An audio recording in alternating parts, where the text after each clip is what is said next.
Now I just can't see you. And we're back. Perfect, perfect. All right, so you said you're in Colombia with your family? Yeah, so I'm out here with my aunt. My mom was visiting as well for like about a week. She just left, so I'm here. I've been here for about a month, hanging out. Nice, a month. How long are you gonna stay there, man? Hopefully about the first week of January I'll go back. Nice, nice. So that's always nice to get away from the States, right? Yeah, honestly, first time leaving for the holidays, so it was very different, but well, well needed vacation. I really enjoyed this one, honestly. Yeah, because I know you have like three jobs. So how has work been affecting your mental health? Um, Past few years has been a lot of just learning how to balance everything, So I, for the first time, went into like a corporate salary world, and it's not based off hourly pay, so it's based on how much work you do, and it's all merit. So that has been a crazy transition from coming from jobs where normally I was getting paid for my hourly work. It allows me to have a lot more freedom throughout my days or throughout my weeks, as long as my job is completed and done. During my first year, I think it was a bit of a troubling thing to go through to really understand like how to create boundaries, when to answer calls, the hours of operation that like you specifically have to create for yourself, especially in like the world that I work in, which is on premise. It's a very nightlife consumed community, right? So in this world, a call can come in at 2 a.m., 3 a.m. if necessary from a client. And just learning on how to navigate all that allowed me to just have now peace of mind while I work. Yeah, so it sounds to me like in the beginning you struggled with setting boundaries and maybe it kind of affected your mental health in the beginning, sounds like. Not directly. I think maybe like it was happening in the background and I wasn't realizing it. And then when I took a moment to like take a step back and take a breather and realize like, all right, cool, what's consuming me? What am I doing? What can I do better? Since I always like to like just always recalibrate myself and realize like, all right, cool, what can I be doing better? In that moment, I realized like, all right, maybe I'm giving up too much time right now, every single day specifically, to work and not to like working out, which is one of my big focuses this year, like going back into the gym, getting a second in the morning for myself, like getting some sauna time in, like that adds so much to my week. Like that allows me to really like go through my week correctly and do these long days or long hours where I'm out till late and not feel so over stimulated. That's really like the big word that I realized. Like the overstimulated feeling that I had throughout the year was little things that just had to be tweaked for a bit. Yeah, so let's talk about overstimulation because we live in a society, especially America and especially New York, that's very money, money, money, money, money, money, money, money, money, right? And I love money, and I my goal is to be a multimillionaire, and I do love money myself, but at the same time, so there is such thing as overstimulation and such thing as working too hard, right? So let's talk about this balance. Like how do you respond to someone who says something like, well, I want to be rich, but at the same time, I feel like I hate my job and it's affecting my mental health. How would you respond to that person? So it all I think it all goes down to perspective, right? Because like rich and wealth is all based off of everyone's own personal needs and reasoning. So I think you have to start with that. Like, what does rich or what does wealthy look like to that specific person first? To some people, it might be a six-figure job. To other people, it might be a million-figure job. So you start with that and realize that it's not going to happen overnight. And once you realize that it's not going to happen overnight, then you start living a bit more in the present and in the moment and realizing that you're already living rich, you're already living wealthy, you're already living in abundance. And as soon as you start like grasping that mentality, the faster you start like living that reality. Like that's the best way that's helped me this year. I want to be a billionaire, right? I want to be a multi-millionaire and I'll get there. I just know that right now what I have is enough. And gratefully so, God has blessed me to give me enough where I know I can pay for this, I can take care of this, I can help others in need, I can help myself. And when you realize that you don't have to rush yourself to this like feeling, you're already living it, you start living in that lifestyle already. Yeah, so it sounds to me like you sort of found this healthy balance of being grateful for where you are, but still wanting more. Yeah. And would you say, as far as I've known you for a while now, and you've always been very, very entrepreneurial. So it is still your goal to be a multimillionaire. Is that true? 100%, 100%. I'm already there. I'm already there. Right. So, how do you respond to people who say things like money doesn't bring happiness? Uh, so there's I was watching a video actually yesterday that was pretty funny. Because he was measuring with his girlfriend the amount of happiness you can buy with the amount of money, and he based it off of like a brand per se. And it was a funny but ironic way to look at it because he's like, we can afford his joy, we can't afford happiness, and I thought that was like an ironic way to look at things. But when people say that money can't buy happiness, I think they're tying it down too much to like the physical assets of Right. what they think happiness is, Uh-huh. which is a bag or a car or a house, or these Hmm. material things that are sold to us or marketed towards us, better said, um, which we think that's when we reach this happiness level. And then most of the times you buy these things or you attain these things and you're still not happy. So it really comes from within.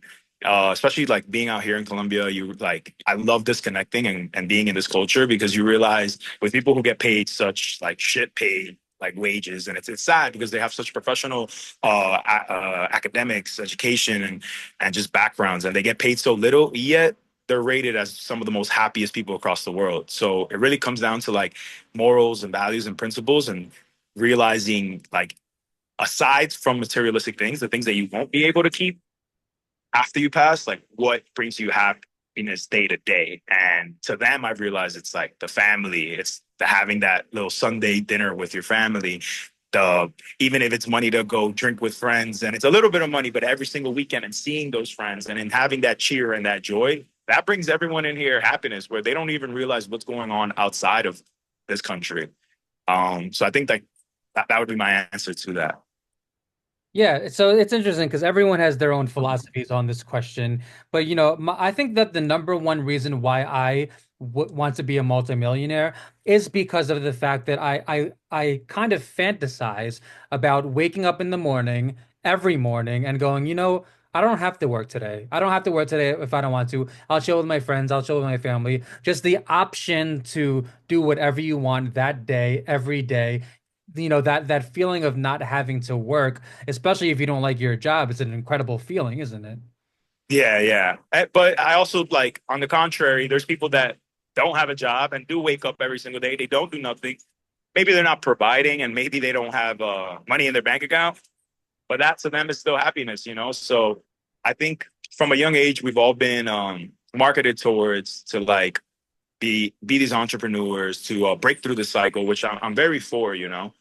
Um, However, I feel like we get so lost in that mentality and into like breaking this cycle where we don't even realize what we're trying to break out of. Like I come from a family who was raised on very little. you know they divided bread between seven, between eight, between nine, and they were still able to find joy, and they still have great memories, and they still like whenever I'm around them, tell me about the good old days, as everyone says. So it's all very relative. It's all very, very relative. Yeah, I mean, like you said, it's all about perspective, you know. I also don't, at the same time, there is a lot of peace and happiness outside of money, but under the same idea, I don't want to shoot down and brush off the entrepreneurs that do want to be the multimillionaire, that do need chase the millions, because there's nothing wrong with that either. There's nothing wrong with chasing, with having big goals, and Yeah, with aiming for a big house and with aiming for early retirement. There are two sides of the coin, aren't there? 100%. No, yeah, and it's also important to, especially in today's age where everything's so expensive, right? It's important to also keep that in mind and have big goals and want to attain, uh, so you can also provide for the next generation that comes. You can live the life that you want and you deserve and you'd love to see and imagine. Um, so I think having that clear understanding of it'll come when it comes, right? But also, I'm enjoying what I have right now allows you to really enjoy the process as you get rich, right? As you become wealthy. Instead of one day you worked your ass off, you received an abundance of wealth, and now you have no one to enjoy it with. You're sick in the process. You know, there's a great saying that goes, "There's people that get rich at 18, die at 21." And then there's people who take their whole life to get rich until 50 and then live till 90. So it's like, what process or what lifestyle do you really want? What do you value more? Yeah, I think it's safe to say that, different things work for different people. Yeah. For some people, money brings more happiness than others. I think that the only people they're pretty much like the only people who have it wrong are the people who are at the extremes. So, for example, like people who Yeah, say yeah, yeah. that money brings zero happiness, or the people who say that money is the number one source of happiness. Like, I think that the people in the middle tend to have a wiser grasp and concept on the concept of money. And the people who are at the very extremes, in my opinion, have a lot of learning to do. So Matt, to me, you've always came across as a pretty confident man. Yeah. Would you agree with that?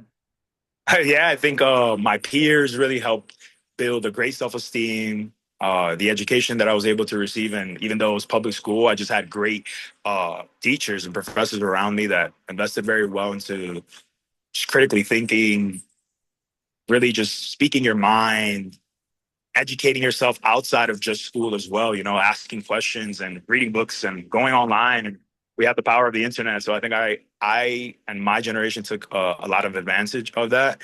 And although we were, you know, surfing the web on apps like, I don't know, Facebook and Tumblr and stuff like that, we were also on the back end of like Reddit and a bunch of forums, like just receiving information that was accessible to us, you know, as long as curiosity was there, that allowed me to really go out there, ask those questions, find out stuff that like, you know, wasn't even meant for me. And I think that allowed me to, you know, become the man that I am today, receive the confidence and just really live the life that I have always wanted to live from a young age. So everything that I do is always with that right foot forward and just with that right attitude. So would you say that money kind of increased your confidence, would you say? That's a good question. I think even when I didn't have money, the confidence was still there because my values were always intact. You know, there was always purpose behind what I was doing, whether I had money or didn't have money. And in both realms, I just knew who I was and the value that I brought to the table. Although it wasn't tangible with money yet, I knew that at some point it was going to become tangible. And I wasn't looking for like outside um, support. I was more looking for the right moment to arrive, so I could like reach that destination. And I think when you try a whole bunch of jobs, when you work different fields, and you get to the point of understanding how to save money and invest your money and the power of money, you get to a point where, yeah, it allows you to feel more confident too in what you're doing. So your question's good. Yeah, I think the more money you attain, it adds to the like knowledge and resources that you do have. Yeah, because I know what it feels like to make well into six figures, and I also know what it feels like to not to to make five figures. I know what both feels like, and for me, I do feel a lot more confident when I'm making a lot more money. And Yeah. also we're men, and men are expected to be the providers. So in my life personally, I have felt somewhat of a relationship between money and confidence. So would you say let's just say I was to say well, if you made more, your confidence would increase more. Like, would you kind of agree with that statement? Yeah, I think my confidence increases every day. But whether I'm losing or winning, it's like a personality thing. It's a thing that I'm always striving to be better, which is probably one of my red flags. Like always striving to do more and be more. But the money definitely helps, right? It definitely opens up doors. But I think if I had to start from zero, the confidence would be the only thing that would help me break through and make it happen again. Yeah, so it sounds to me like you've always believed in yourself. Yeah. Okay, so now the question is, where did that belief come from? So yeah, I think I mentioned it earlier. Like the people who really surrounded me, invested into me very early, and I always like big ups to my brother, my cousins, my educators, everyone, even you, and like having those people who are older that I can look up to and yet would look at me with respect, with acknowledgement, allowed me to come in every day as well with that confidence and not feel neglected in any way. So all of that investment allowed me to like fully flourish at throughout my years, right, into the person I am today. Yeah, I mean, most people say, most psychologists say that our confidence generally comes from our childhood. And it sounds to me like you had a lot of support growing up. So I don't know, whatever you don't want to share, you don't have to share. But tell us a little bit about, how you were raised and your childhood. Do you want to talk about that for a little? Yeah, yeah, yeah. I'm super open with that, especially because I know other people and other younger people, right, are in the same position, and sometimes they realize or they don't realize that there's people that relate to them. So I come from a single parent home with an older brother who those two are my rock. My brother and my mom were the ones to really make sure I stayed in my lane. Being a first gen in the United States, I think is overwhelming, and people don't speak about that enough Mm. because you don't really know what you're doing as you're being raised, right? You're receiving all these cultural values from the outside. I'm learning from my brother since he's older what he's going through and trying to stay a little bit behind so I don't uh, either make the same mistakes, but also do the right steps that he's doing. And it's a very interesting way to be raised, but I wouldn't trade it for anything. Like I think everything that I got made me who I am today. Um, and blessedly so. Like I'm happy to be where I'm at. Yeah, so it sounds like you had a really supportive mother, you have a really supportive older brother, Yeah, older brother, and no sisters. no sisters. And I'm assuming that your relationship with your brother today is good. Yeah, that's my guy. Honestly, the reason I am who I am today is due to my brother, my older cousin as well. Um, those were the people that I looked up to. Those were the older male figures that I got to see around that taught me from how to dress to what to listen to how to talk to people, to their education, to their professional aspects. They were just, to me at a younger age and still now, they were just, they've always been like glorified. They've always been on a pedestal. And it was honestly such a blessing to have them in my life because without them, I don't really know where I'd be right now, especially where the climate of things are nowadays. Like I'd probably be a lost cause. Yeah, I mean, every single child needs some sort of support system, whether it's the mother, whether it's the father, the brother, every single child needs some sort of support system. And what happens to us as a child, it molds us for life. And it's really, really hard to unlearn certain things at a later age or to learn certain things at a later age. So Matt, again, I don't want to cross any boundaries. Are you comfortable with talking about your father? Yeah, you can ask some questions and we'll see where we go with that. So what's your relationship with him? There's not much of a relationship right now with him. There was like a disconnection at an earlier age, and from there, that's really where it stayed at. It's stagnant. Um, Very well related to his side of the family. Just disconnections and ways of life. I think every human is going through a living experience, and we all take it day by day. But that's just where we're at. Yeah, there's a saying that, it's everyone's first time on Earth or something Yeah. like that. Like nobody knows what they're doing. So do you keep in contact with him or? Nah, there's no contact right now. And is there, I was just talking to this the other day about a girl. We were doing an interview, and what I was saying that when someone, especially a child, but even adult, doesn't really have a great relationship with the parents, there's a void. There's a void in there. So would you say, Matt, that there's somewhat of a void in with you about your father? I wouldn't really say there's a void, and I think that goes a lot to figuring out who you are, especially when it happens at an early age. There is this gap, But during that gap, you learn to start filling this gap. And whether that's through other people, through yourself, you start realizing like life moves on and life goes on. And it's not something that I'm like holding on to and like it's stopping me from being me. I realized it's something that happens, like someone who loses a parent or someone who loses a child. It's something you have to go through and something you have to definitely process, but it is something to help you make you a better person, right? Make you stronger. And I think having that gap allowed me to like have to overcompensate and overwork and overdo and overproduce to now become the person who I am today. So maybe with that connection, it would have I would have been on a different path. However, where I'm at right now, it perfectly lined up, you know? Yeah, I mean, it sounds to me like your older brother was somewhat of a father figure to you growing up. Yeah. I definitely saw that growing up. At the age of probably 17, 18, he like went straight into like his professional career in aviation, went to aviation high school, took out two licenses for that world and went into aviation mechanics. And I saw that happen at such an early age and I saw him mature and go through life so much faster.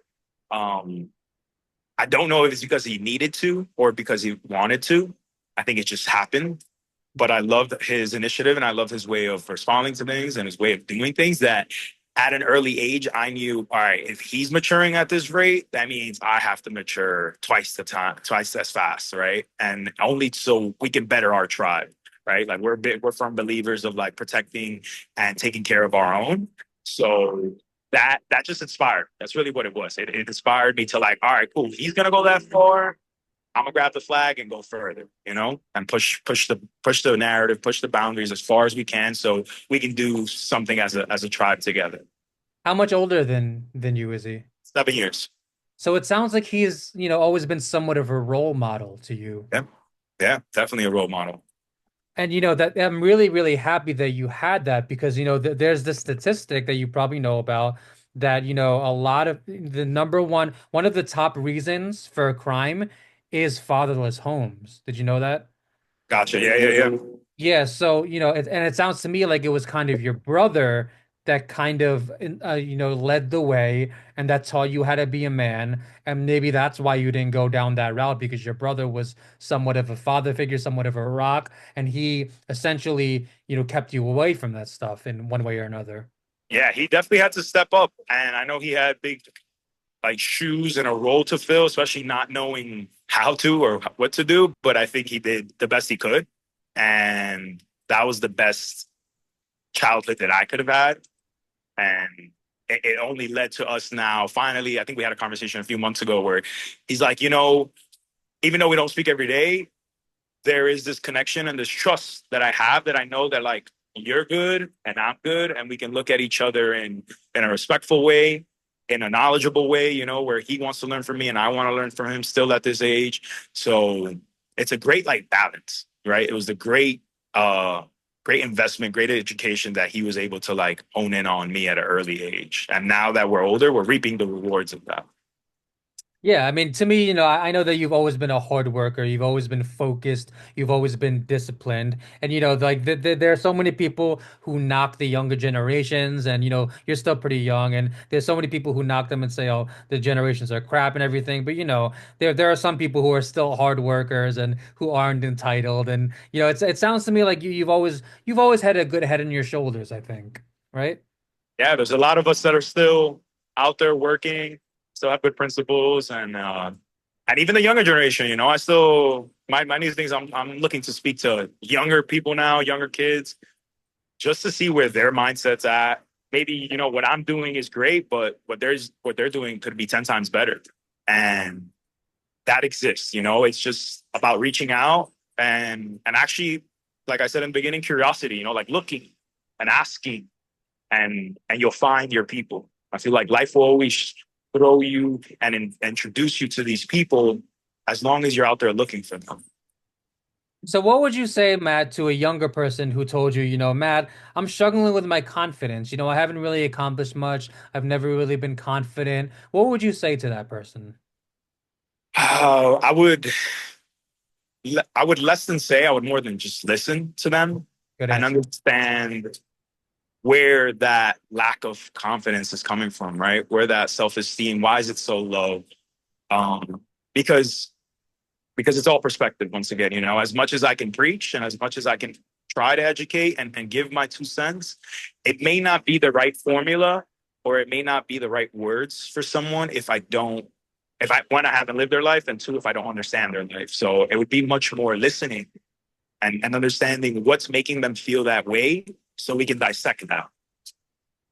That's a really good answer. Yeah. Because the question I asked was, what would you say? And I didn't even mention the word listen. And Yeah. it was really insightful of you to throw that word in because I do believe that listening is the majority of the solution. And that is really important. Because, one thing I notice a lot about as men in particular is a lot of men, they just go straight to the solution. They don't really listen, they don't ask questions, they don't ask the right questions, or they're talkative and they just talk over the other person. And a lot of men just go straight to the solution without actually listening. Have you noticed that? No, and it's a great masculine trait, right? Like there's two sides to everything always. It's a great masculine trait to have, and I Mhm. think it's something that a woman or feminine energy will always look up to. Is someone who does have solutions and someone who can be reactive and explosive right away. However, finding that balance of taking that moment, listening, uh, will get you so much more further, right? Because you're not reacting right away. You're thinking about, hey, maybe there might be three different solutions to this problem, and this one might be the best. I think I come from a I'm very fast and I'm very trying to do everything as speedy as possible because I know time is limited, and I'm a person who loves solutions right away. But my last relationships has taught me that like just taking a moment to like think about it and then respond and then react instead of just right away automatically like let's get it over with. Yeah, no, that's a great point because the thing is we can't give a proper solution if we don't listen. And on top of that, one thing that we learn, I'm sure you've learned this over the years, is that women need to feel heard. And not just women, but people in general. People need to feel heard. So if you just go straight to the solution, yeah, maybe you give good advice, but you're not making them feel heard. You're not making them feel validated. You're not making them feel acknowledged. Yeah, People need to be feel heard. They need to feel visible. And they need to a lot of people feel invisible and lonely nowadays. And if you just go straight to the solution, you're not necessarily making them feel heard and visible, right? yeah. No, yeah, you're 100% on it. The last biggest takeaway I've had in a relationship was we can both be right or we can both be wrong in the same situation.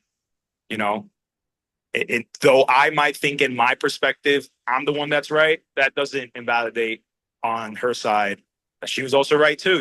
There's just a miscommunication, a misunderstanding. There wasn't a moment to listen to each other and realize like, oh, okay, maybe that's why you took it that way and I took it this way. Yeah, I mean, that's important to talk about too. Both people can be right. Maybe you just have, different goals, but both people can be right. It's not necessarily like one person is wrong. So, for example, let's just say one person wants to move to Texas because their parents live there, and one person wants to live in New York because their parents live there. It's not that someone is wrong. It's that they both want different things, but they're both right.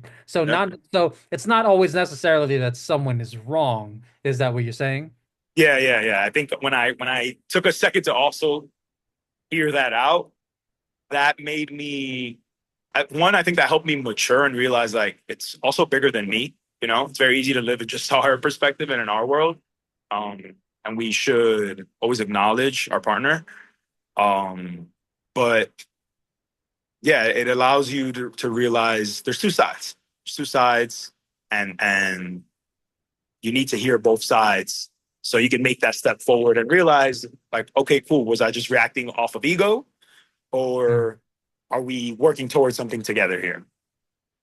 Yeah, and I'm glad you mentioned the word ego because, a lot of people nowadays, first of all, everyone has an ego. Let's establish that. Everyone has an ego. An ego it's innate. It's a human. It's not good or bad. It's a defense mechanism. Everyone has it. But I think that so my philosophy is that it's not about extinguishing the ego, it's about taming it and controlling it. Would you agree with that? Yeah, I like that because there can be a good side to ego and a bad side to ego. I think ego can bring in a bit of confidence or a bit of showing up to the moment when necessary. But then ego can also backfire and overboast and make the situation bad if your ego's too inflated, right? Your ego's too big in a situation. It can also it can be like your Achilles heel. Yeah, so that's what's really interesting because I look at ego as, not just a defense mechanism, but even somewhat of a weapon. And like it's interesting because if you have a weapon but have no self-control, you'll end up in jail or dead. The ego has literally caused people to end up in jail or dead. But under the same idea, if you have an ego and you have a lot of self-control and a lot of discipline, that those people become multimillionaires. So it's like so the way I look at it is it's okay to have an ego as long as it's paired and coupled with self-control. Yeah, I like that. Just interesting because then that's all measurable, right? Like that's all based on how much someone wants to use it or not use it, and I guess who dictates that you can be an Elon Musk per se, and then someone on the contrary. Like I guess that's all relative.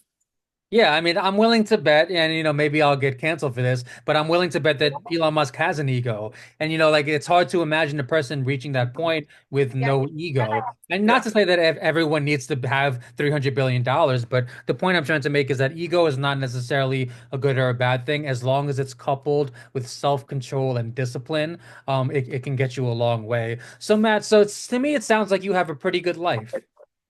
Yeah, honestly, that's really so.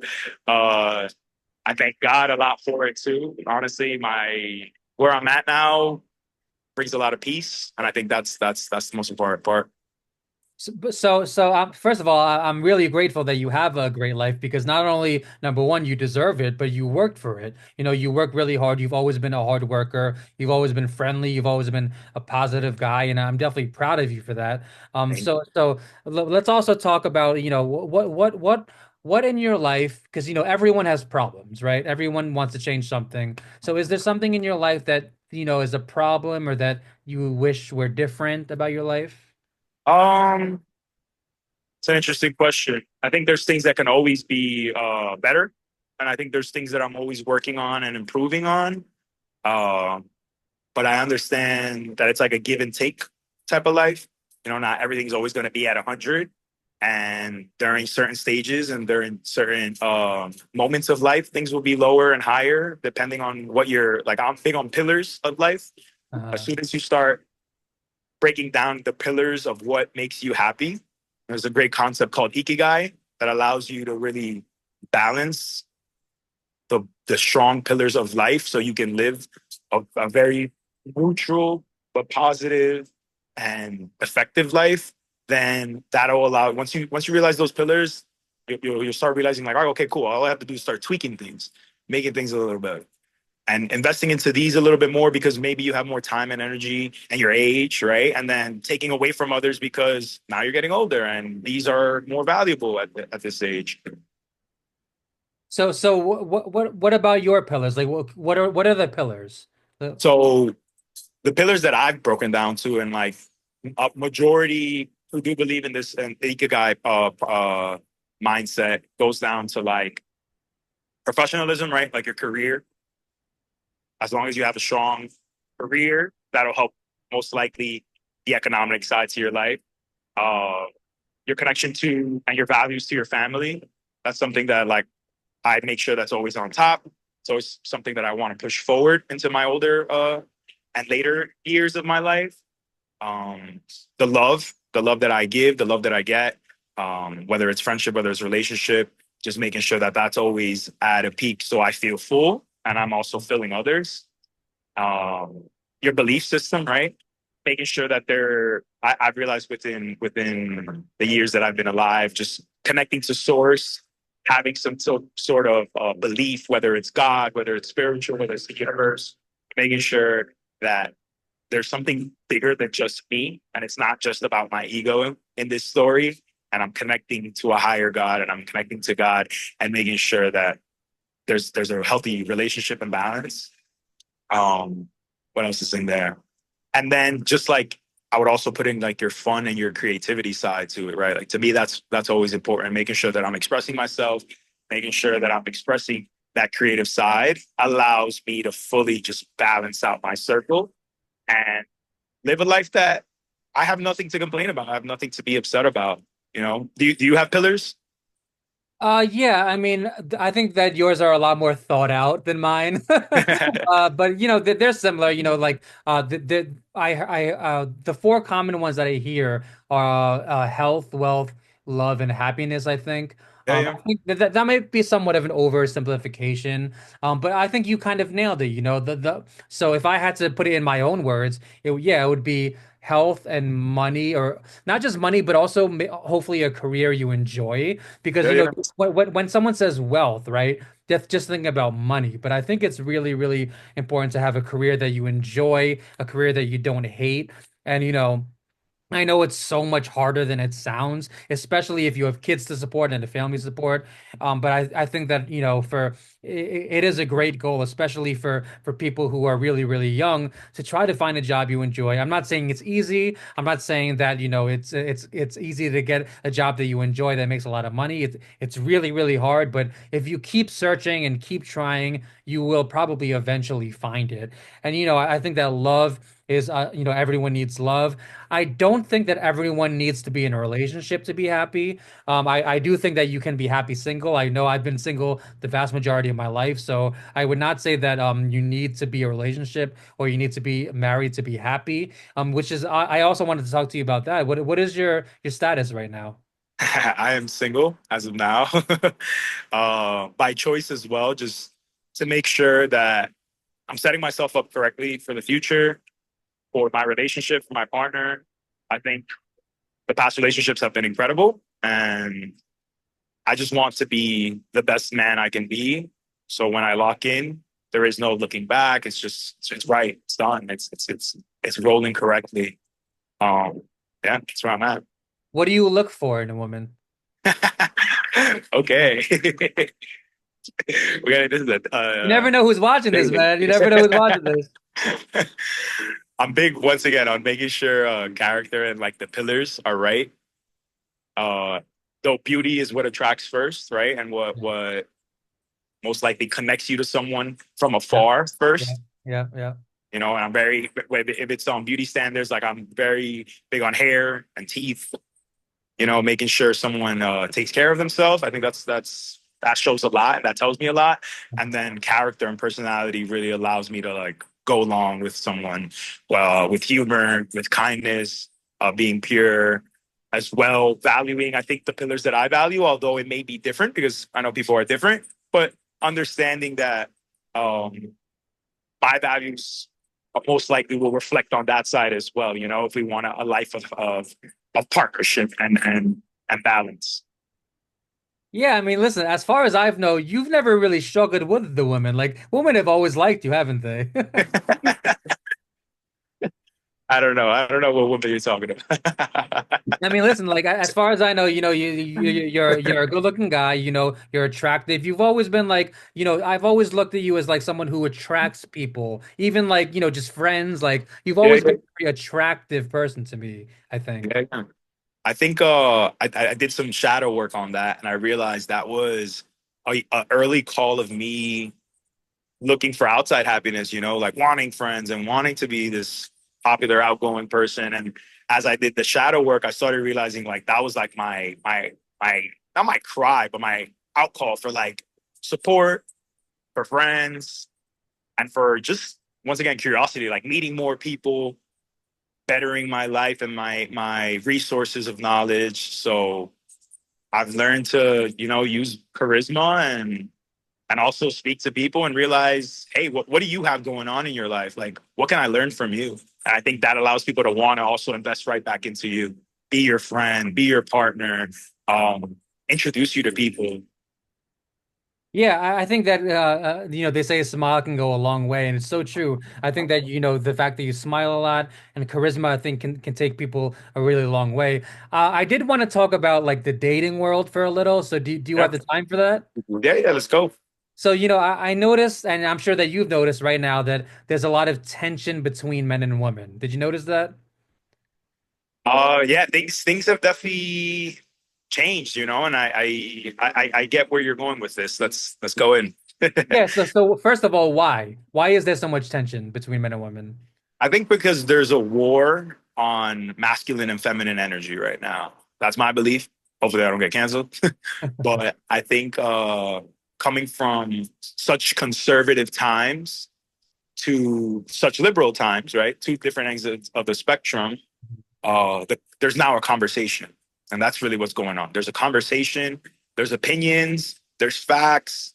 There's a little bit of everything going on, and since we are now connected to the world because of the internet, all different points of views are chiming in on this one per se question or this one topic, and I'm not sure who's really right because we all choose what perspective and what lifestyle works for us. But I think that's really the big war. Big war is on masculine and feminine energy. And that's what has everyone so lost and so frustrated. Yeah, I mean, I think that there's also a lot of jealousy involved. I think that men and Jealousy. women have a lot of advantages that the other gender doesn't have, and I think that there's some jealousy involved. Like so for example, men generally make more money, the NBA players make more money, Yeah, and yeah, we're physically stronger, and we excel in certain things, and at the same time women have advantages too. There's pretty privilege. Female models make more than male models, and women could become millionaires off OnlyFans. So I think that there's a lot of jealousy involved too. yeah. I think bigger than like professionalism, it's a lot of just like attributes and characteristics too. From like putting people in categories of like, let's say, based off their jobs and their pays. It's also traits, and that's why I think it's a big conversation because there's people that carry more masculine energy or more feminine energy in both men and women. So now that there is this conversation, that's where there's so much like friction. There's so much friction because it's like you have to be this way and you have to be that way, and I don't think that's the right way to think of things or the right way of life. I do think it should be something spoken about, however, because specifically in what you're saying, like let's say in basketball, now that they're pushing the salaries and paying the players more, I think that's great, right? That's what good Yeah. conversation leads to. That's what great discussion handling leads to better outcomes. And if that helps empower women, I'm all for it. If that helps them get paid more, if that allows my future wife to get paid more, then fuck yeah, I think that's something we definitely need to dagger into right now and not ignore. When we go back to the conversation of sometimes people in relationships don't feel heard or feel invisible, it goes down to even basic relationships of corporate life, friendship life, your social circle. It's more than just like a relationship of dating. We also need to listen to friends. We need to listen to other women that are in the room. We need to bring in women that are into the room to chime in as well. And understand and think of things in ways that we haven't thought of before. Because as much as we can help them, they can help us. Yeah, it's interesting because men and women have very, very different lives. We have very, very different perspectives. And like you said, it is really, really important to talk about and to listen to podcasts, which is one reason why I started this podcast, because men and women have very different lives. And, like especially young men and young women, people in their like early 20s or younger, they don't understand each other. Like a 20-year-old man does not understand women, and a 20-year-old woman does not understand men. So it's really important to have these conversations, especially for the youth, so that we understand each other more. So one question I wrote down is, what do you think is a man's job in a relationship? What is his job? In my world and in my reality might be different from what other people are going through, but to protect, to provide, to lead, and to be that person that allows the woman to be in her feminine, right? to be in her most feminine, in her most divine way, and being in your most masculine way will allow that lady or that woman to flourish, to be that. All right, so I didn't notice that you said the word lead. Do Yeah, you think that the man should be the leader? it goes down to specific. It goes down to specifics, right? Like what are they leading, and in what way? In my relationships, I think when I lead, it allows for us to better ourselves and to do better as a couple, as a union. But there are also moments where I like leadership skills or taking that step forward in things that maybe I'm not so well versed in and I don't understand as much, or maybe the woman would do better in that. I understand my role and place in some moments, and sometimes, majority of the times, you have to let your woman shine. You have to let her be her.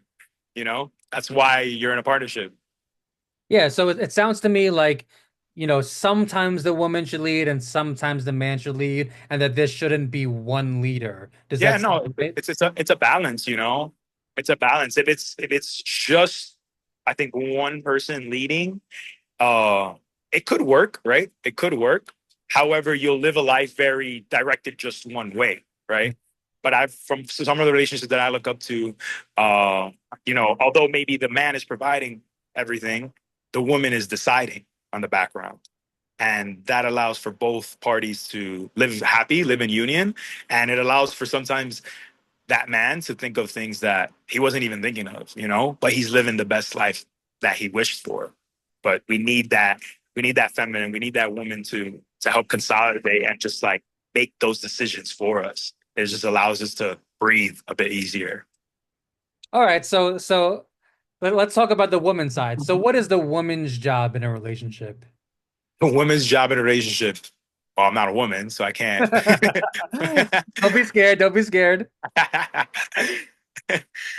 I think what I value and what I love in a woman in a relationship is when they nurture, they create a an environment of peace. They create an environment of just happiness, and you don't look into your home or into your relationship as a problem, and instead she's bringing you solutions of peace, tranquility. Um, I believe feminine energy and feminine and women have a much stronger connection into what is like the spiritual realm and the spiritual world. So that allows you to make sure you're connected into your beliefs, into your belief system, whether it's church, whether it's God, whether it's the universe. It allows you to make sure that that balance is tamed and acknowledged. So those are like a few of the things that I realize that brings me happiness when a woman does in a relationship. When she so Brings let's get peace. yeah, well when you so one way that I heard someone else say it is, it's the woman's job to bring peace to the man and to calm him down and to just, to walk, when he walks in to greet him with a smile and a kiss. Like, because every man appreciates that. So, it sounds like it's the woman's job to bring a man peace. But it's also his job to bring her peace as well, isn't it? Yeah, yeah, and that's why it's neither's job to do anything. That's why every relationship's so different. Sometimes you see relationships where women lead the full charge, and sometimes you see relationships where men lead the full charge. But uh, there are tasks that allow both people to just live in balance and live in unity, correct? But I think if both sides come in and do the same for each other, then both sides will be happy walking out of each other. They say if your wife is upset, it's probably a reflection of what's going on the opposite side. Interesting. Yeah, so it sounds to me like your philosophy is more like different things work for different couples. Yeah, yeah, yeah, yeah, yeah. Because there are some people who say, the man should always lead. So would you disagree with that statement? The man should always lead?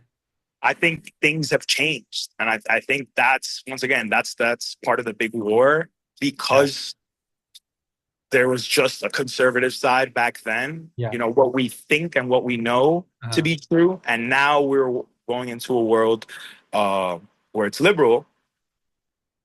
Now we're learning, and curiosity is attaining. new worlds that we've never been experienced to, we're realizing that there are multiple outcomes to how life can be. You know, I know people who did it the conservative way and didn't receive the best results.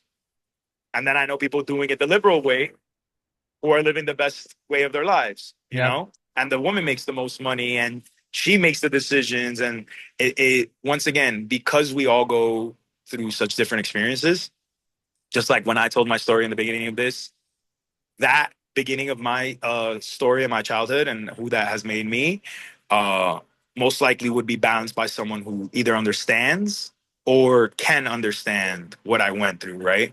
And vice versa. What she went through, most likely I went through, or I can take a moment to really understand and be there for them so that both worlds unite. And think about it, we've all lived such different lives from single parent homes to two parent homes, three parent homes, right? People who have multiple wives or multiple Yep. families Yep. uh, uh, to no parents, right, at all. Yep. So that's why I'm so big on it. It's all based on perspective, and it's so big. It's not like a definite answer.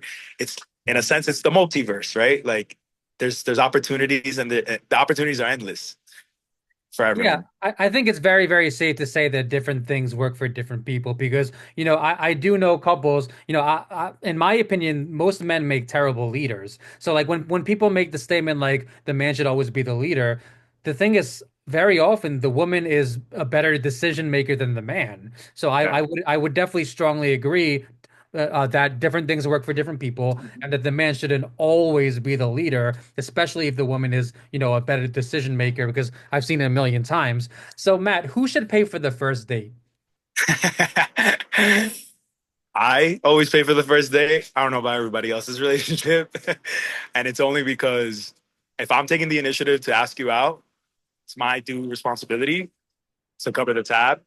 Although I've had people try to offer, to go half, like I feel a lot more peace and a lot more balance and a lot more in my masculine energy to make sure that I'm doing my responsibility. I asked you out for your time. I'll cover the tab. So, if the woman asks the man out, then she should pay? If the woman asks the man out, yeah, if she's boldly enough to ask the man out and wants to pay, I mean, hey, kudos to her. Like that, big ups. So, at what point do you let her pay? Do you let her pay for the second date? At what point do you let her or even expect her to pay? I'm gonna be honest. Once again, in my relationships, I cover my tabs. Like I'm big on just doing my part, doing my role, especially knowing that most of the times I make more than that person. That's what I do. Like I cover the tabs, and I don't look for someone to cover my tabs. Like I'm here to take care, and I'm here to provide. So that's how I handle that. So, you never ever make her pay ever for anything. Forcefully so? No, definitely not. But isn't that, because my last girl, it was every other. So I paid for the first date, she paid for the second date, I paid for the third date. So, isn't that, don't you kind of feel like you're screwing yourself if you're just paying for everything? No, because I get a return in something that's not just like money and tangible. And in a sense, to me, like money comes, So as I live that mindset, and with that mindset, that allows me to enjoy my relationships and my dates as I please. So I know I can show up, take care of it, and it's a great feeling when someone like pays for a tab for you and covers a tab. I think it shows that they also value, and that's also something to like not be silly about. Also pay attention to. If someone takes a one moment or catches you off guard and covers it, like I think that's sweet. Um, I think just based on my upbringing, it's just how I want to fulfill the rest of my life and my role. Yeah, and back to what we were saying before, different things work for different people, Like, who am I to say, Matt, you should make her pay for every other day? Like, Okay. that would be Yeah. so arrogant of me, So I think Yeah. that it's safe to say different things work for different people. If that's what makes you happy, then you should keep doing it. I don't think that anyone should say like, oh, you should make her pay for every other date, or oh, you Matt, you're doing, everyone should do it Matt's way. I think that different Yeah. things work for different people, and I think that's the safest thing to say. So, Matt, I kind of ran out of questions. Is there anything else you want to say to wrap Yeah, this? I'll add on to that, and then I'll ask you some questions. Sure, So sure. my specific reasoning, and that's why it's, once again, it's important to ask everyone's perspective, is it ties down to a specific like a core memory, actually, as a young child when we would go out with my uncle and his wife, right, his or my aunt. We would go out in a family. I always thought it was such a boss, powerful, masculine move from a young age, just seeing him put his card down, check goes away. Like that to me was the ultimate feeling of being a man, responding, and being there for your family. Although I don't know what his economic status was, whether he was paying for the credit card or not, he was figuring it out, and he was leading, and he was being that, being as he was the older male in the at the table, he Mhm. was showing what it is to Initiative. be, yeah, to have initiative, to be responsible, and to be that man at the table. And I Mhm. think that feeling is something that I've always loved chasing, like and living is just being that person to like, yep, don't worry about it, I got it. And that's why I work so hard for. That's why the entrepreneur spirit even exists, is also to reap the rewards with those you love as well. So it sounds to me like you feel a sense of masculinity when you pay for a meal. Uh, Not just paying, but just being a man, right? You feel your most masculine when you do masculine things. You feel your most feminine when you do feminine things. And whether it's cutting down a tree, whether it's saving your family from a situation, whether it's being that wise person, right, with the wisdom to preach down to others, or paying that tab, like that allows me to feel my most masculine. So those are the things that I look to do. Right. So I kind of have a psychological question now. Yep. So isn't doing something to feel masculine, isn't that just ego? Um, it ties in with ego, but it has more to do with roles, responsibilities, and like I said, your pillars, right? Mhm. As soon as your pillars and your values are set straight and you realize what's important to you, right? If being a man is what's important to you, if being that role model, and that's really what it is, being that, aside from being a man, it's being that role model in the family. That's why I chase that, and that's why I want to be that. It's being that role model, because once again, right, if we start shadow working on this, when I was a young child, when I was a baby, or when I was just paying attention to what was going on around me, I was looking for that. I was looking for role models. I was looking for those few men in my family who did show up, who did do their role, either at a low rate or at a high rate. And I took all that with me to now we're to a point where I make my own decisions and I live my life. So I know what brings me happiness. And it brings happiness maybe to my ego. It brings happiness to my family. It brings happiness just all across the board. And you got to find the things that bring you peace in life. That's what it is. Yeah, and different things bring different peace for different people. So Yeah, yeah, yeah. I wanted to add on to what I was saying before, because when women do pay for me, it makes me feel loved. And like some people like Yeah, look yeah. down on that. Some people say like, "Oh, you're a bitch for that," but like to me that made me feel loved. Like Yeah, yeah. gifts are my love language. So like that's what made me feel loved. So what is your response to that? See, you said something perfect at the end. Gifts are my love, right? Mm, And that's a love language of yours. mm. That may not be a love language of mine, which is why I disassociate with that. Like I love getting gifts. I think it's a great feeling. And you're right. When a woman does spend her money on me, it's a very rewarding feeling. Um, However, it's not what I chase. Like I don't chase someone to buy me a watch and buy me this, because those are Yeah, those are things that I give myself. yeah. That's how I love myself. Mhm.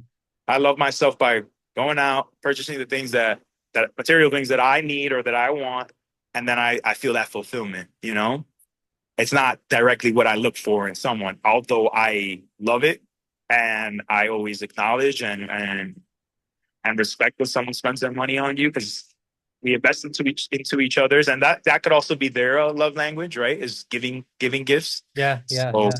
so I've learned to like not feel so awkward or weird when someone gives you something because it's when someone gives you something, I guess I would look at it like now I got to give something, and now it's like a instead of just like oh no, they're just showing a token appreciation, you know.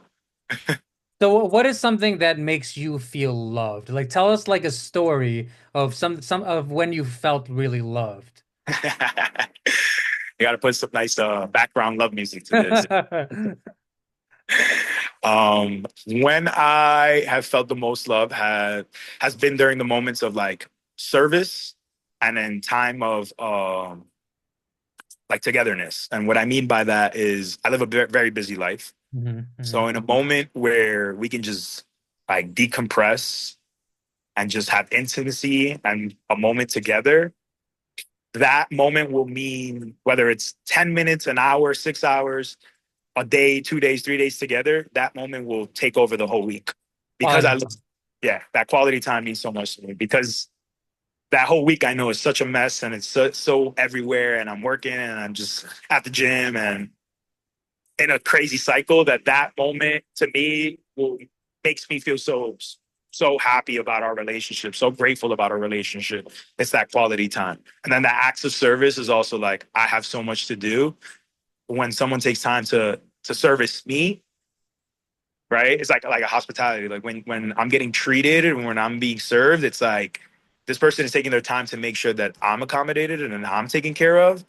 And from the love that I received at a young age, that means a lot, you know, from the love that my grandma showed me, my mom showed me, my aunts, it was always to do something with love, you know? And if you're going to do something, you do it right. So that person feels good while they're receiving it, you know? So those two big things, uh, let's say, would be my love languages. So it sounds like quality time is maybe your number one love language, quality time. Yeah, quality time and services, acts of services. Yeah, that those are great too. And you know, I like all of them, but I think Yeah, that yeah, yeah, yeah, yeah. gifts are pretty high up there. So you said that you had a question for me before? Yeah, I feel like we haven't caught up in a while, and you had some great questions lined up. I wanted to see, I guess, like with how long have you been doing this podcast? So I have a real estate podcast I've been doing for like 2 months and a mental health podcast for like 1 month about. Okay. And why the mental health one?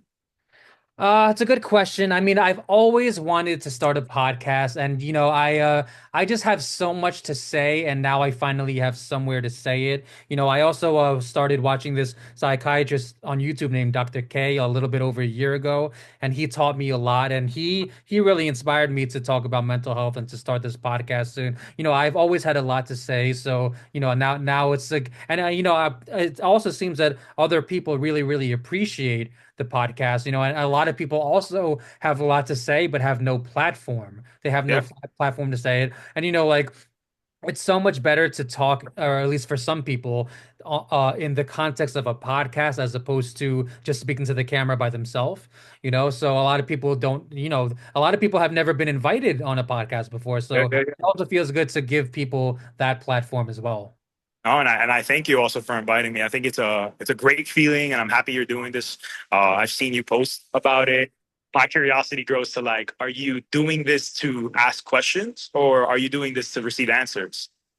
I would say both. I mean, you know, that's a really good question that I think about too. You know, like, am I doing it for me? Am I Yeah. doing it for other people? And I think the answer is both. You Oh, know, I'm not a know-it-all. There's so much that I don't know, especially about like mental illnesses. And you know, I'm still learning. You know, I think that I'm a man, and I think that you know I'm still learning women or even men to a certain extent too. So I'm still learning people, let's say. And also, I like helping people, and I also like giving answers. I do think that I have some answers that to some people's questions.